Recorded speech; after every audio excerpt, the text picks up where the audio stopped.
Shalom, shalom. Shalom, shalom. Shalom. Bienvenue à Beth Ariel, à la présentation de Pâques de Beth Ariel.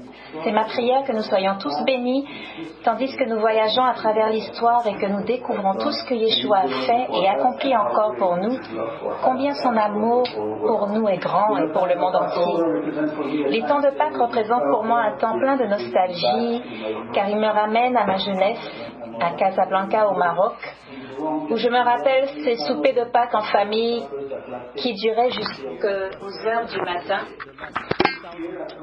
Chaque année à Pâques, et depuis les derniers 3500 ans, les Juifs se rassemblent et célèbrent cette fête pascale telle que Dieu leur a ordonnée. Selon la tradition, ils ont gardé un certain ordre, une certaine manière de procéder. Cet ordre que nous allons suivre remonte à l'époque de Jésus, car il transcende le temps et les distances. Par exemple, les Juifs séfarades, les Juifs qui viennent des pays de langue arabe et espagnole, et les Juifs askénazes qui ont vécu dans les pays européens, ont pour la plupart gardé le même ordre pour raconter l'histoire de Pâques. Ceci est très fascinant car ces deux groupes se sont rarement rencontrés au cours des derniers 2000 ans, c'est-à-dire depuis la destruction du temple en 70.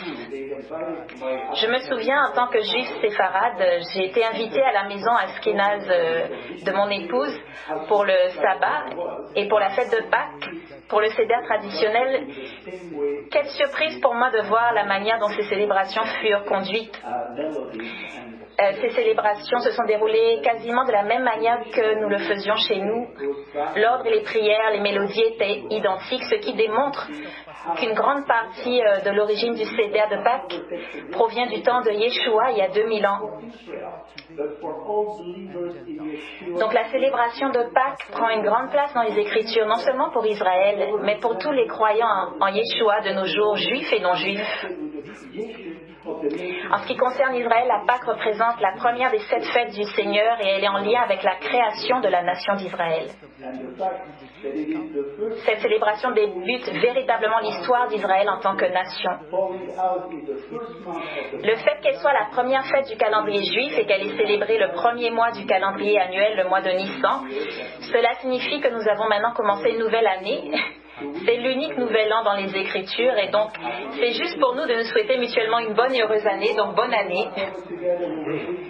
Tandis que nous étudions la Pâque ensemble, nous allons découvrir des éléments importants qui ont été perdus dans le judaïsme moderne d'aujourd'hui. Des éléments tels que l'agneau, son sang et la manière dont il a protégé les Israélites.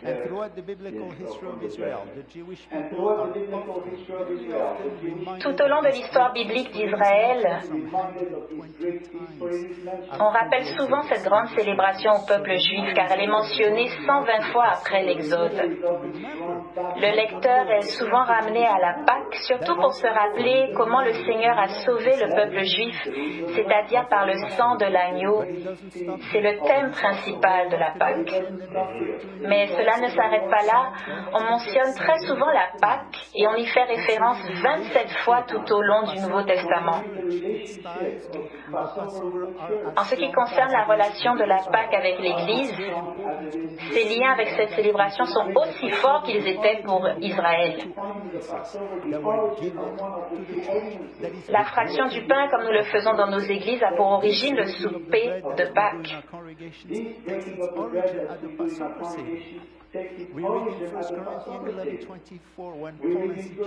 On lit dans 1 Corinthiens chapitre 11, verset 26, quand Paul a institué la fraction de pain, il a dit « Car toutes les fois que vous mangez ce pain et que vous buvez cette coupe, vous annoncez la mort du Seigneur jusqu'à ce qu'il vienne. » La Pâque nous conduit à redécouvrir ce lien vital. En étudiant Pendant la Pâque, de nombreux passages du Nouveau Testament vont s'éclairer à nos yeux. Par exemple, quand Jean-Baptiste a vu Jésus s'approcher et a dit « Voici l'agneau de Dieu qui ôte le péché du monde ». Jean venait d'une famille de Lévites. Les Lévites, c'était cette tribu qui s'occupait des sacrifices du temple. Et quand Jean a montré Yeshua, il ne faisait pas référence aux nombreux agneaux qui étaient sacrifiés chaque jour dans le temple, mais il faisait référence à cet agneau unique, l'agneau pascal. Jean associait véritablement le Messie à l'agneau du sacrifice qui est offert à Pâques.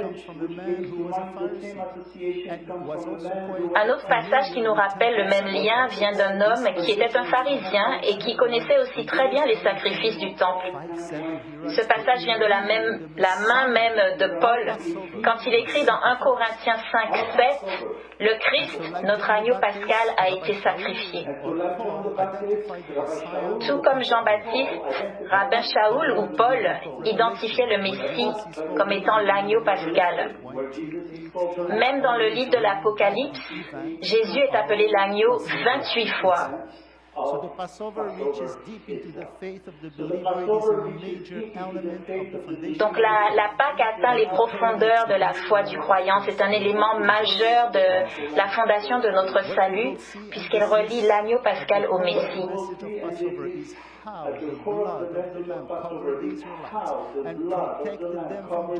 Ce que nous allons voir, et ceci est le cœur même du message de Pâques, c'est comment le sang de l'agneau couvrait les Israélites et les protégeait du jugement.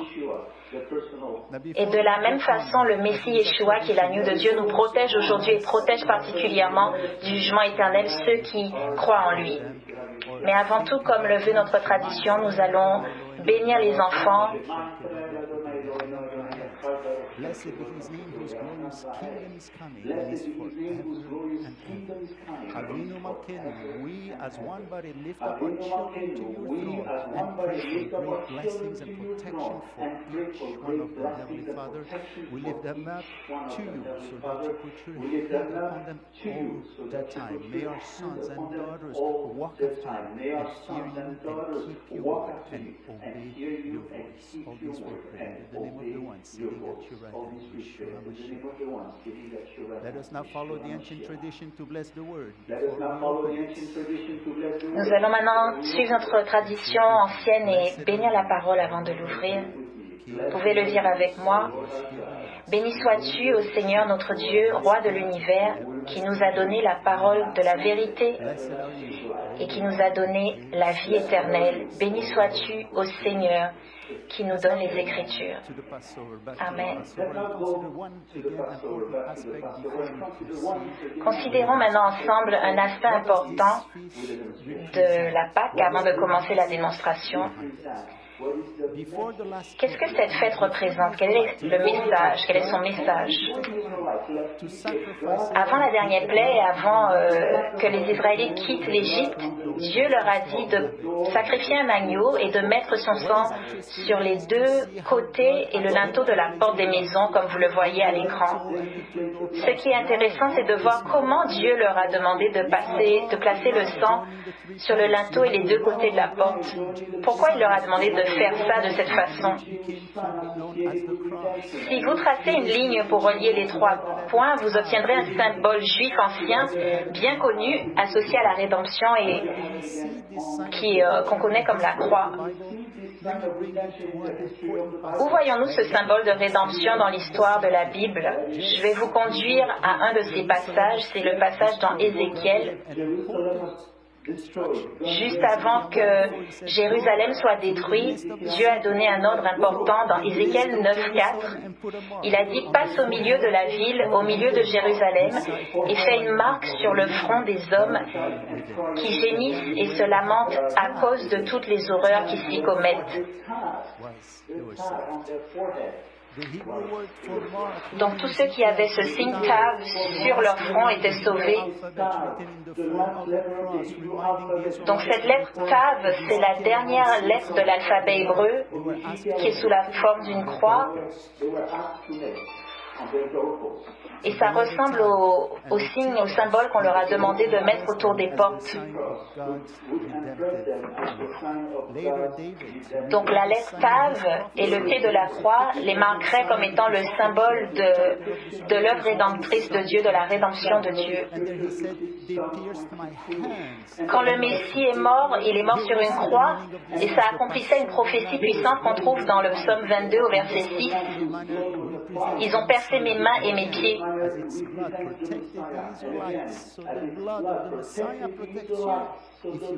Donc de la même façon que le sang sur les portes protégeait les Israélites, le sang de l'agneau pascal protège aussi ceux qui croient en lui, nous qui croyons en son nom. Nous nous rappelons ce que dit Ésaïe 53:7. Il a été maltraité et opprimé et il n'a point ouvert la bouche, semblable à un agneau qu'on mène à la boucherie. Donc Ésaïe, comme Jean-Baptiste et comme Paul, ont compris le lien entre l'agneau pascal et le Messie. Ésaïe appelle directement le Messie l'agneau. De nombreux rabbins anciens reconnaissaient le Messie comme étant l'agneau de Dieu. Le Targum d'Ésaïe, qui a été écrit avant que Yeshua vienne sur terre, commence avec les paroles « Voici mon serviteur le Messie ». Donc retournons à l'Exode. Que s'est-il passé cette nuit en Égypte lorsque la Pâque a été instituée?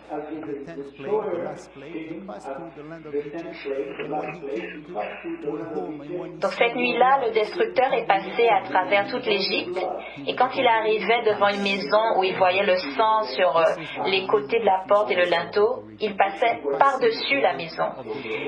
C'est de là que vient le nom de la Pâque en anglais. On l'appelle en anglais Passover, ça veut dire passer par-dessus.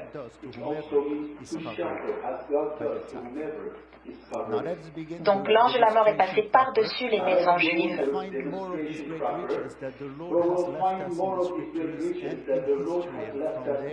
Donc nous allons commencer la démonstration elle-même et nous allons voir encore plus de cet trésor que le Seigneur nous a laissé dans les Écritures et dans l'histoire.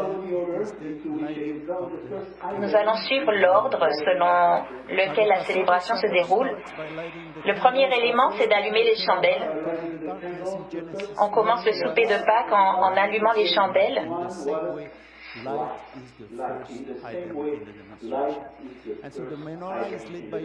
Dans Genèse chapitre 1, le premier élément, c'est la lumière. De la même manière, ici, le premier élément, c'est d'allumer les chandelles. Tout comme Marie a emmené la lumière dans ce monde, ainsi c'est une femme qui va apporter la lumière à la table de la Pâque. Ceci nous rappelle Yeshua qui est la lumière du monde. Je vais demander donc à ma femme Sharon de venir.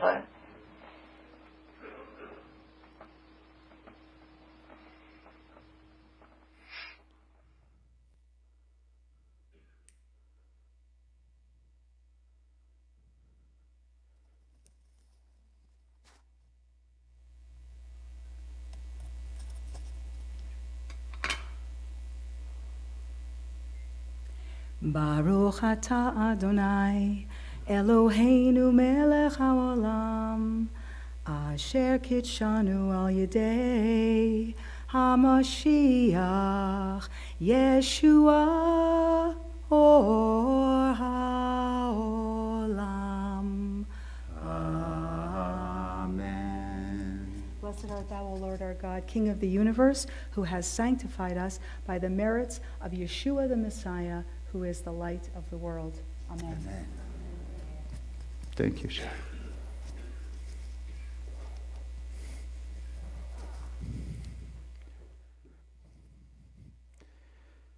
Now the second item is the Haggadah. Haggadah, Donc le deuxième élément sur la table, c'est le Haggadah. this book contains the prayers C'est and ce the que j'ai history of ici. the Exodus with many Ce livre contient les prières et l'histoire de l'Exode avec de nombreux commentaires. Il est lu durant la nuit de la Pâque. Cette lecture prend environ 2 à 3 heures parce que c'est lu par différents membres de la famille.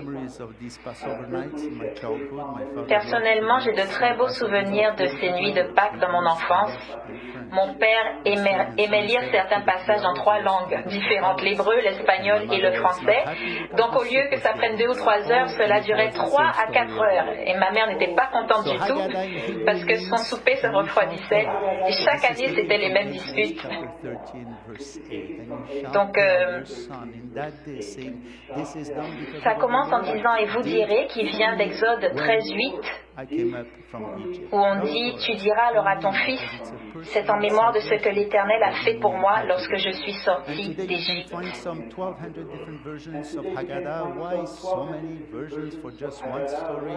Aujourd'hui, on peut trouver près de 1200 versions différentes de Haggadah. Pourquoi autant de versions pour une même histoire?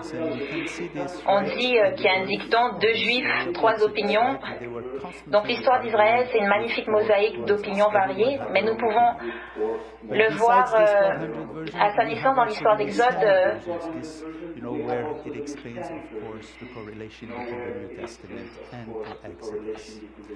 Let's take a closer look at the other items on the table. On the table, there always be Ici, on a une version messianique qui relie les événements de l'Exode avec ceux de la dernière scène, le dernier souper du Seigneur. On va regarder de plus près les autres éléments. On a une assiette du Seder qui a 6 petits creux. Dans chaque petit creux, on place un élément, donc un œuf dur, le haroset, 2 types d'herbes amères, et on place aussi l'os de l'agneau.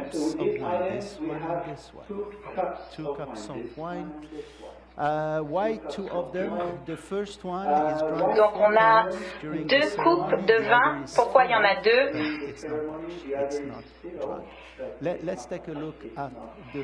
Il y en a une dans laquelle on boit 4 fois et une qu'on remplit mais qu'on ne touche pas, on ne boit pas dans cette coupe.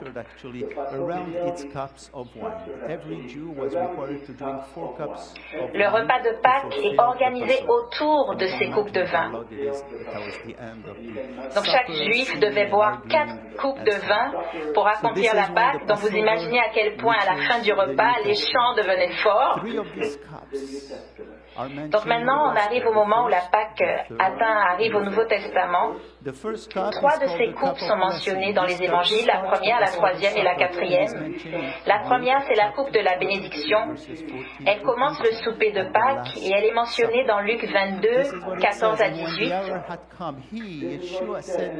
L'heure étant venue, il se mit à table et les apôtres avec lui.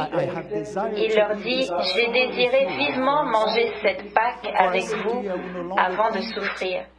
Car je vous le dis, je ne la mangerai plus jusqu'à ce qu'elle soit accomplie dans le royaume de Dieu. » Et ayant pris une coupe et rendu grâce, il dit, « Prenez cette coupe et distribuez-la entre vous, car je vous le dis, je ne boirai plus désormais du fruit de la vigne jusqu'à ce que le royaume de Dieu soit venu. » Donc Jésus commence le repas de Pâques avec le kiddush. C'était la première coupe.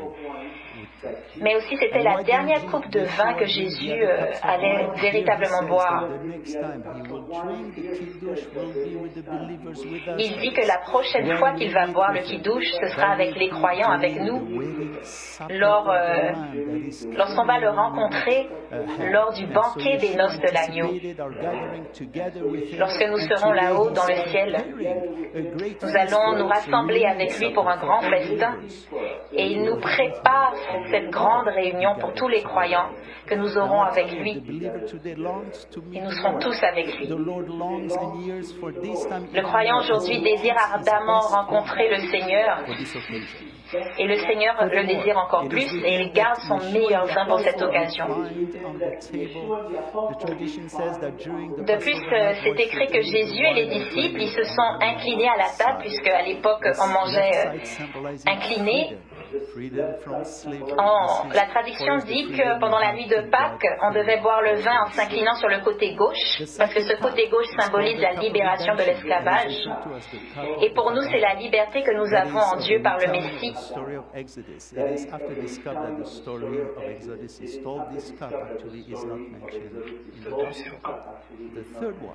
The third cup is called the cup of the Donc la resurrection deuxième and coupe. symbolizes the Après la deuxième physical coupe, on redit resurrection of l'histoire de Israel l'Exode. at the Exodus. This cup is mentioned in the Gospel of Luke. La troisième coupe symbolise la résurrection physique d'Israël pendant l'Exode. The meal. And there we read, Elle est mentionnée dans Luc "Likewise, he 22, also took the cup le verset after 20. supper, saying, Il This prit cup de is the même new la coupe covenant après le souper et la leur donna en disant, cette coupe est la nouvelle alliance en mon sang qui est répandue pour vous. C'est dans cette troisième coupe qu'on voit l'origine du vin qu'on utilise dans la cérémonie de la Sainte Seine que nous pratiquons aujourd'hui dans nos églises.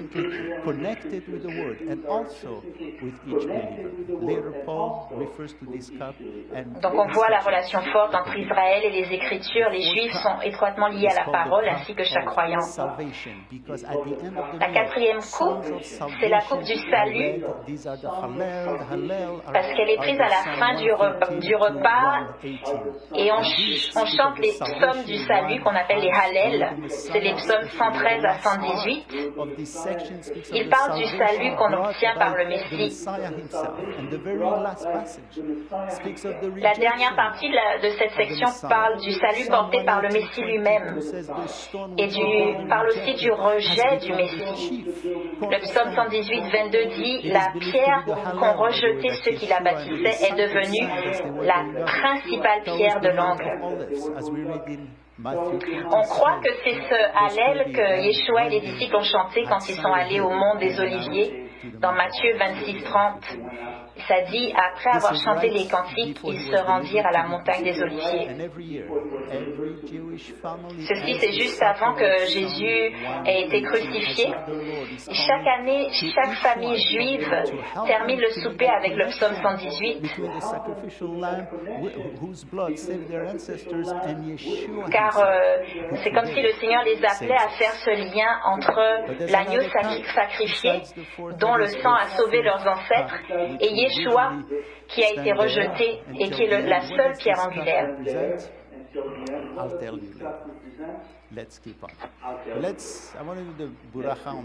Donc il y a une cinquième coupe. Qu'est-ce qu'elle représente? Je vais vous le dire après.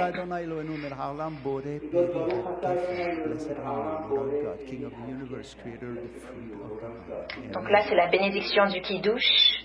Béni sois-tu, Seigneur notre Dieu, roi de l'univers, créateur du fruit de la vigne. Amen. Après la bénédiction de la première coupe, il y a l'urket, qui veut dire laver, parce qu'à ce moment, on lave les mains. Au temps du temple, cette cérémonie se faisait c'était un rituel pour enlever les impuretés.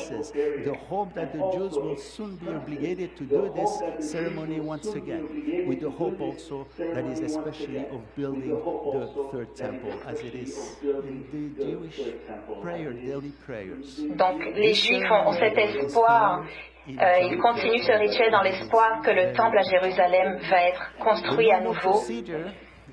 On trouve cela dans Jean 13, 1 à 11. La procédure normale pour ce rituel, c'est qu'un serviteur venait laver les mains. Mais à cette occasion, Yeshua, il s'est détaché un peu de la tradition juive. Et au lieu que ce soit un serviteur qui vienne laver les mains, lui, il a lavé les pieds des disciples. On le lit dans Jean 13, 3 à 5. Jésus, qui savait que le Père avait remis toutes choses entre ses mains, qu'il était venu de Dieu et qu'il s'en allait à Dieu, se leva de table, ôta ses vêtements et prit un linge dont il se ceignit.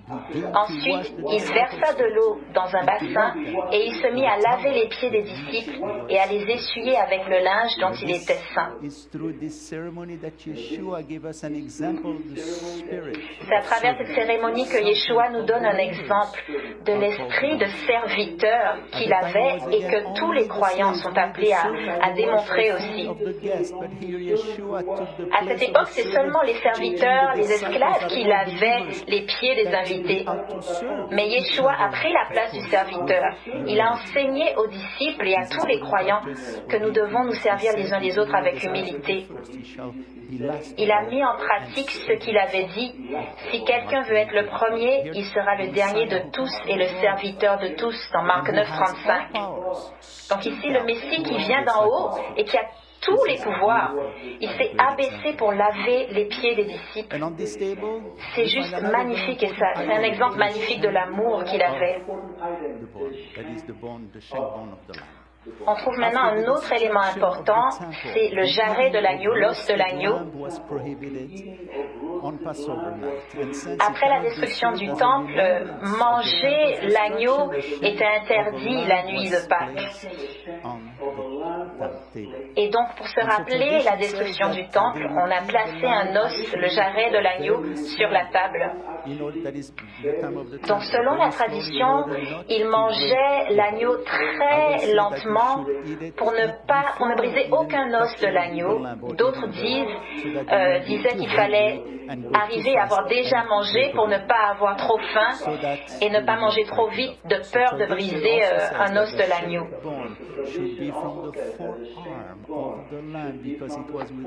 Donc la tradition dit que cet os devait être donc comme l'avant-bras, la partie de l'agneau, parce que c'est avec son bras levé, tendu, que Dieu a fait sortir les Juifs du pays d'Égypte. Donc il y a un lien très puissant entre l'agneau pascal qui a été sacrifié et la crucifixion de Yeshua. Donc, le 10e jour du mois de Nissan, l'agneau devait être mis à part. Du 10e jour au 14e jour, l'agneau, on vérifiait qu'il n'avait aucun défaut, qu'il n'avait aucune tache. Donc, il fallait le garder à la maison pendant 4 jours pour être sûr qu'il était vraiment propre, qu'il était adapté pour le sacrifice. Et Jésus, lui aussi, le 10e jour, il a été mis à part parce qu'il est entré de manière triomphale à Jérusalem. Et donc, pendant 4 jours, l'agneau qu'il y avait dans la maison des Juifs et aussi le Messie lui-même, quand il est entré à Jérusalem, il a été mis à part, il a été testé par les pharisiens, les sadducéens, et ils n'ont pas trouvé de défaut chez lui, ils n'ont pas trouvé de faute chez lui. Même Pilate et Hérode n'ont rien trouvé à lui reprocher, rien de mal chez lui. Il était effectivement, Yeshua, qualifié pour être le sacrifice de Pâques final. Et le 14e jour du mois de Nissan, Jésus a été crucifié à 9h du matin. Et c'est à cette heure-là, 9h du matin, que l'agneau spécial de Pâques du sacrifice était offert dans le temple. Il est resté là sur la croix jusqu'à 3 heures de l'après-midi et ensuite il a remis son esprit, il a ainsi accompli la Pâque. Et effectivement, de plus, aucun os n'a été brisé, tout comme pour l'agneau de Pâques.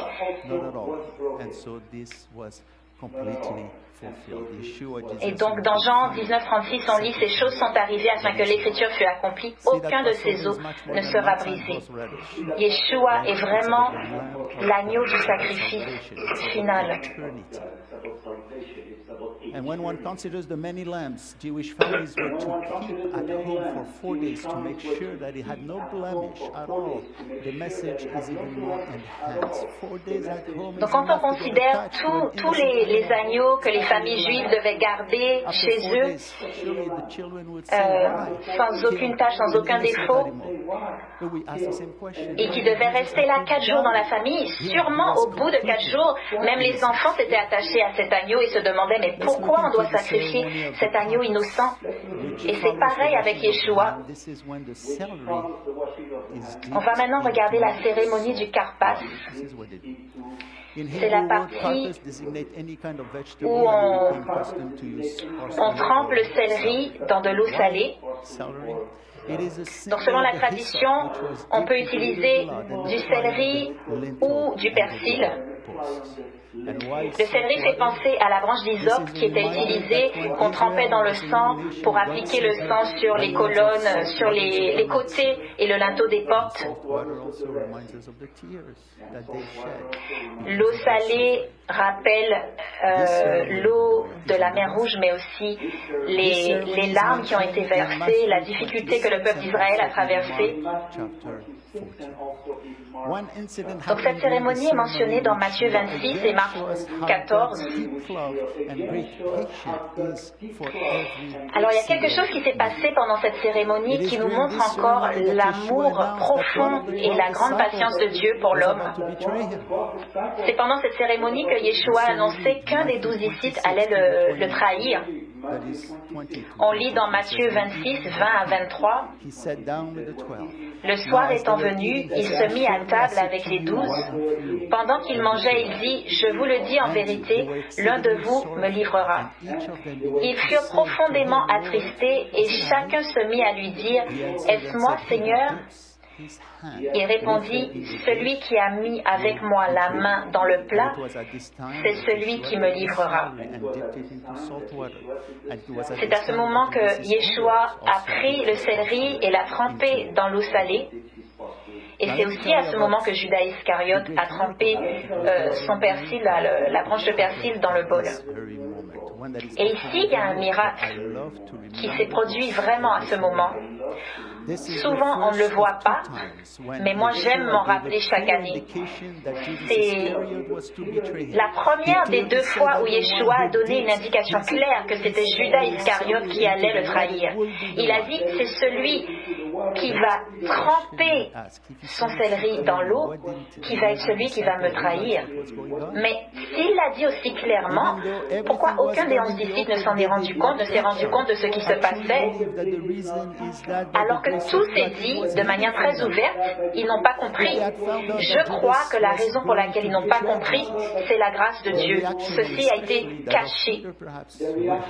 S'ils avaient su, s'ils avaient compris que c'était Judas qui allait trahir Jésus, leur réaction aurait été violente, surtout celle de Pierre notamment.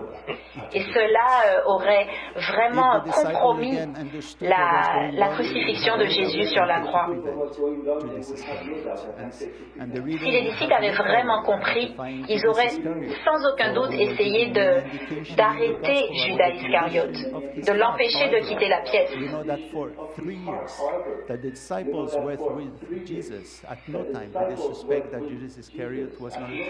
Et en fait, les disciples étaient avec Jésus pendant 3 ans et jamais ils n'ont soupçonné que Judas Iscariote n'était pas un vrai croyant. Et je crois que Yeshua montrait par là son amour aux 12, mais aussi il donnait du temps à Judas Iscariote pour se repentir. C'est cet amour-là que nous devons imiter. Donc voici la bénédiction. Béni sois-tu, Seigneur notre Dieu, roi de l'univers, créateur des fruits de la terre. Amen. Après le Karpas, vient une autre cérémonie très puissante. C'est la fraction de la matzah qui est au milieu, qu'on appelle la ficomène. Cette cérémonie, on peut l'appeler le mystère de la Pâque, en tout cas en ce qui concerne le judaïsme moderne. Quelle est la signification de ce rituel et pourquoi est-ce que les Juifs pratiquent ce rituel aujourd'hui? La ficomène, donc cette tradition est aussi connue comme Safun Barouk, qui veut dire caché.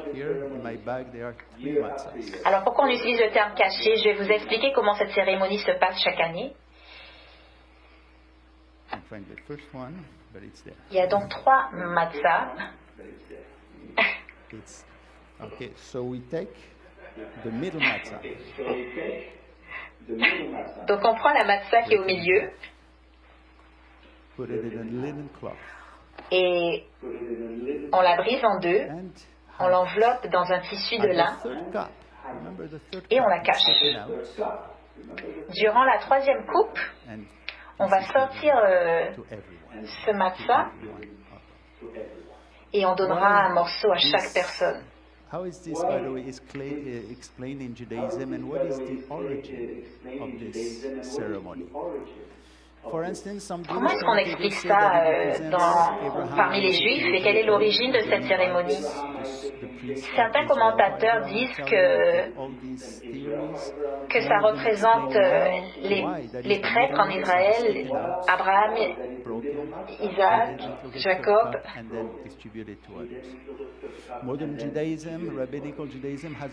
Mais pourquoi est-ce qu'on cache ce morceau et qu'ensuite on distribue aux autres? Le judaïsme moderne a du mal à expliquer la présence de ces trois matzahs et pourquoi la matzah du milieu est brisée et ensuite ramenée après la troisième coupe. La réponse se trouve dans le nom même afikomen. Ce n'est pas un mot hébreu, c'est un mot grec qui est composé de deux mots, épi et komen. Komen vient de komos, qui veut dire une grande fête, et épi qui veut dire à cause de. Donc épikomen, ça voudrait dire à cause de ou quelque chose qui conduit à une grande fête. Mais quelle est cette grande fête? Ce serait la grande fête dont parlent les prophètes, celle qui va avoir lieu quand le Messie va revenir. Et Yeshua, lui-même, il a fait ce lien en disant, je vous le dis, je ne boirai plus désormais de ce fruit de la vigne jusqu'au jour où j'en boirai de nouveau avec vous dans le royaume de mon Père. Donc il a pris la quatrième coupe, mais il n'en a pas bu parce qu'il a décidé d'attendre le moment où on sera rassemblés avec lui. Et donc on croit que cette partie de la cérémonie, la ficomène, a été commencée par les croyants en Yeshua, qui, à l'époque, étaient des nouveaux croyants messianiques juifs qui continuaient à aller aux synagogues, mais qui ont amené cette partie de la cérémonie dans les traditions. Donc ça expliquerait pourquoi il y a trois matzahs.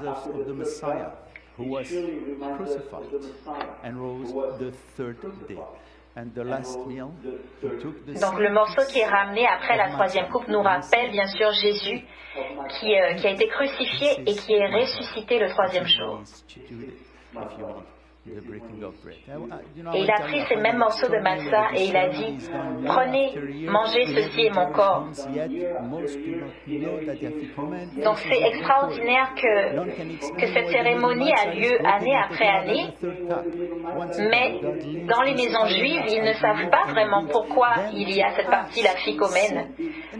Pourquoi on prend cette matzah du milieu, qu'on la brise et qu'on la ramène après la troisième coupe. Dieu a permis cela pour qu'ils puissent chercher, se poser des questions sur ces éléments.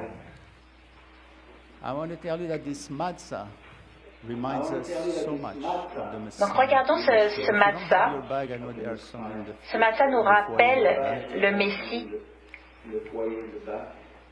First question is, why is the matzah unleavened?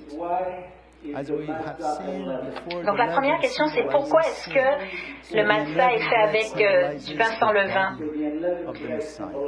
Donc on a vu que le levain symbolise le péché, le pain sans levain représente le corps même du Messie. Il y a des règles très précises pour fabriquer le matzah. Pendant tout le temps qu'on fabrique le matzah, on manipule constamment la pâte pour éviter la fermentation. Ensuite, on perce la pâte pour qu'il y ait des bulles d'air, pour que les bulles d'air s'échappent. Donc si on la met à la lumière, on verra qu'il y a des petits trous. Et de plus, la pâte est striée, on voit des lignes pour la même raison. Donc, s'il n'y a pas ces éléments, le fait que ce soit sans levain, que ce soit strié, que ce soit percé, ça ne peut pas être une matzah utilisée pour la Pâque. Donc ceci nous rappelle le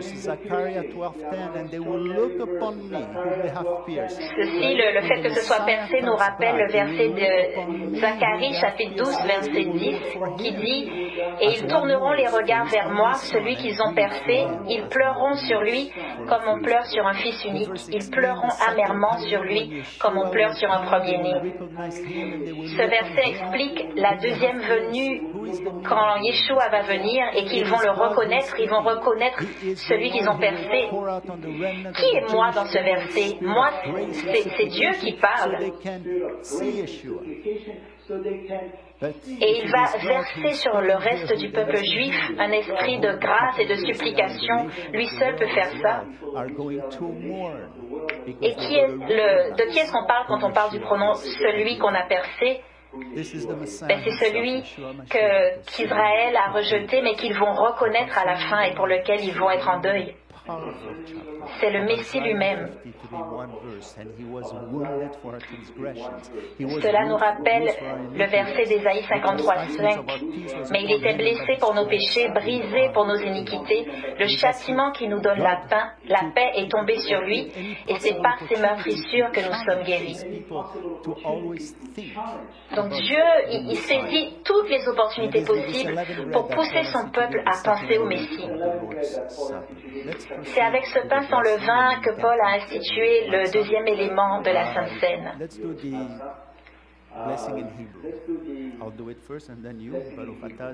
Nous allons faire la bénédiction en hébreu.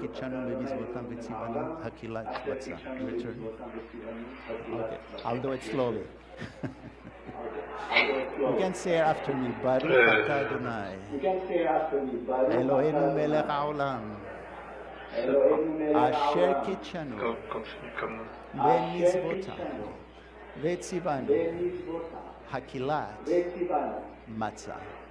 Blessed art thou, O Lord our God, King of the universe, who has brought us to Béni sois-tu, Seigneur, notre Dieu, roi de l'univers, qui nous a amenés à célébrer la vie de Yeshua, tandis que nous mangeons cette matzah. Amen. Vous pouvez manger si vous voulez. After this, in the Seder, the worshipper is led to the 10 plagues. Donc après cela, sur le plateau du Seder, At this point, the master of the house says, l'adorateur est conduit à réfléchir aux 10 plaies.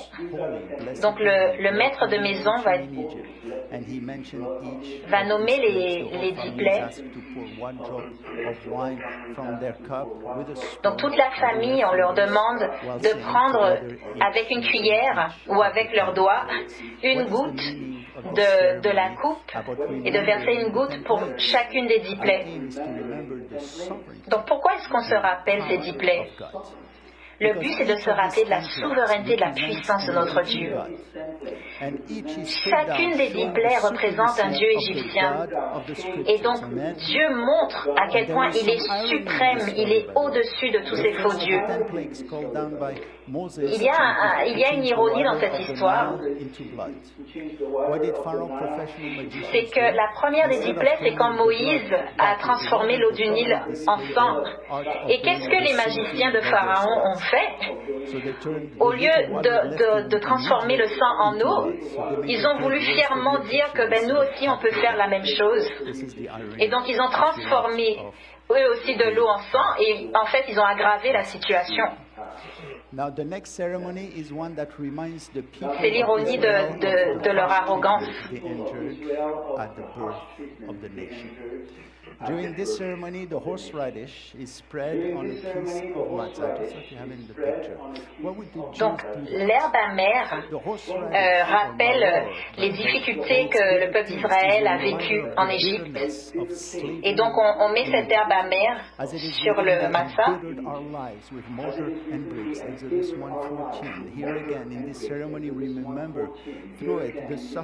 Donc, ça rappelle à quel point la vie du peuple des Israélites était amère en Égypte, comme ça dit dans Exode 1,14, ils leur rendirent la vie amère par de lourds travaux avec de l'argile et des briques. Et donc ceci nous rappelle aussi les souffrances du Messie. Il y a plein de parties qui l'ont enlevé. Eating the bitter herbs with the haruset is the next ceremony. So what they do is that they put the maror Donc, and they la prochaine partie, c'est quand on mange les herbes amères avec le haruset. Donc on mélange quelque chose d'amer avec quelque chose de plus sucré. Donc c'est quoi le haroset? Il n'y a pas vraiment de mot pour traduire ce mot-là. C'est une mixture avec des morceaux de pommes, de noix, de noisettes ou d'amandes, du miel, de la cannelle, du vin. Et qu'est-ce que ça représente? Ça représente le salut en Yeshua, c'est le goût sucré, et aussi la souffrance avec le goût amer. Et on voit cette cérémonie dans Jean 13, 21 à 30, où Jésus identifie pour la deuxième fois celui qui va le trahir. Donc là encore, il ne dit pas clairement le nom de celui qui va le trahir, mais il donne une indication, un indice. Donc dans le Talmud de Jérusalem, on nous dit que le haroset à l'époque était beaucoup plus liquide, et ça explique ce qui est écrit dans Jean 13, 26. Donc quand on lui a demandé qui va le trahir, Jésus a répondu, c'est celui à qui je donnerai le morceau que je vais tremper. Puis il trempa le morceau et le donna à Judas, fils de Simon l'Iscariote. C'est à ce moment que Judas Iscariote s'est levé et qu'il est allé faire ce qu'il devait faire pour trahir Yeshua. Donc la prière. At the Passover table, there's also an egg. Donc à la table de la Pâque, il y a aussi un œuf.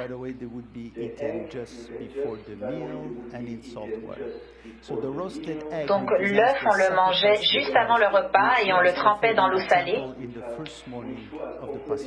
Il représente le sacrifice qui était offert au temple le premier matin de la Pâque. Il y a plusieurs significations pour l'œuf. La forme ronde peut symboliser le cycle de la vie, mais c'est aussi un symbole du deuil lorsque le temple a été détruit et qu'on ne pouvait plus sacrifier l'agneau pascal. C'est aussi un symbole de la résurrection dans le judaïsme. Et peut-être c'est le lien qu'on peut faire avec la résurrection de Christ et l'œuf de Pâques. Peut-être que certains d'entre vous ont remarqué qu'au bout de la table, il y a une chaise vide et il y a une coupe de vin. Qu'est-ce que ça représente? Donc cette coupe représente la coupe d'Élie. C'est très important dans le judaïsme. La plupart des maisons juives, durant ce repas de Pâques, il y aurait effectivement une chaise vide et une coupe vide pour leur rappeler Élie. Et c'est basé sur le verset dans Malachie, chapitre 4, verset 5, qui dit « Voici, je vous enverrai Élie le prophète avant que le jour de l'Éternel arrive, ce jour grand et redoutable. » Donc selon ce verset, Élie doit venir avant le Messie pour préparer le chemin du Messie. La tradition juive dit que Élie va venir la nuit de la Pâque. Et donc, au cas où Élie viendrait cette année à Pâques, il laisse une chaise vide et une coupe vide pour lui. Mais année après année, Élie ne vient pas. Et année après année, on termine le souper de Pâques par cette phrase « l'an prochain à Jérusalem ». Mais parce que si Élie n'est pas venu cette année, le Messie ne pourra pas venir non plus. Donc ils espèrent que l'an prochain, Élie viendra, le Messie viendra et tous les Juifs pourront être à Jérusalem. Donc qu'est-ce que les croyants en Yeshua disent? Ils ne disent pas l'an prochain à Jérusalem, mais demain dans la nouvelle Jérusalem, parce que Yeshua peut venir à n'importe quel moment, lorsqu'on voit tout ce qui se passe dans le monde.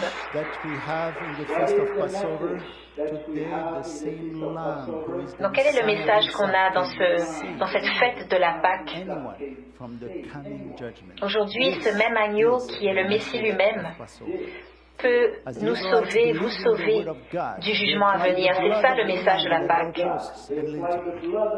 Les Israélites croyaient à la parole de Dieu, c'est pour ça qu'ils ont mis le sang autour des portes et Dieu les a sauvés. Et aujourd'hui de même, Dieu nous demande de croire en Yeshua. C'est écrit dans Jean 3,36, « Celui qui croit au Fils a la vie éternelle. » Mais qu'est-ce que la parole dit au sujet de ceux qui ne croient pas? Le reste du verset dit, « Celui qui refuse de croire au Fils n'aura pas cette vie, mais il reste exposé à la colère de Dieu. » Donc c'est vraiment important qu'on demande à Dieu de placer le sang de l'agneau sur nous pour nous protéger. Nous allons donc prier ensemble. Je vais prier une prière inspirée de l'Amida. C'est une prière que les Juifs religieux prient 3 fois par jour, qui date du 1er siècle et qui a été éditée par Gamaliel, qui était l'enseignant de Paul. And read him as quickly for the sake of your name.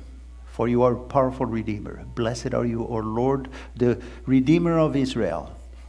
Blow the great shofar for our freedom, and lift up a banner to gather our exiles and gather us from the 4 corners of the earth. Blessed are you, O Lord, who gathers the banished of your people Israel, and to Jerusalem your city return in compassion and dwell therein.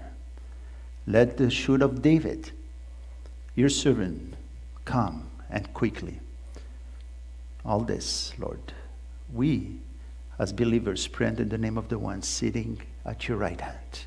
And to the congregation, the Lord bless you and keep you. The Lord makes his face shine upon you and be gracious to you. The Lord lift up his countenance upon you and give you peace. Amen and amen.